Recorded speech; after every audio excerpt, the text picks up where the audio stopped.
মশলা কষানো হয়ে গেছে, আমি এখন লাউগুলো দিয়ে দিব। কাঁচামরিচ দিয়ে রান্না করতেছি।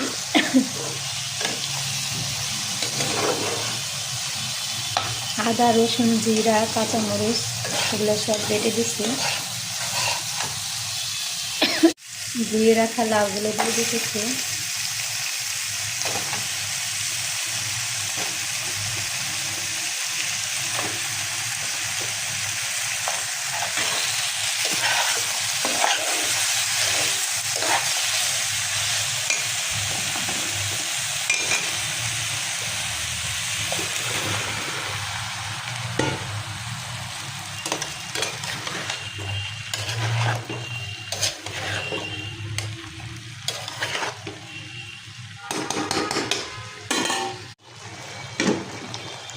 লাউটা কষায় নিতেছি। লাউর থেকে কিন্তু পানি বের হয়েছে।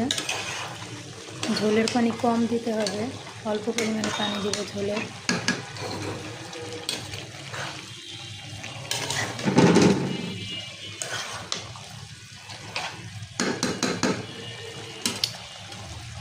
অনেক পানি বের হয়েছে কিন্তু।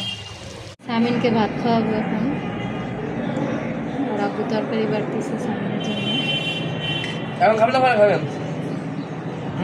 এখন এখন তো ভাত খাওয়া গেল না? গোসল করে পুরা রেডি, শীতের জামা টামা পরে। তোমার কি শীত করতেছে বেশি? তাই কি মোজা পরছো? ও, তোমার এত শীত?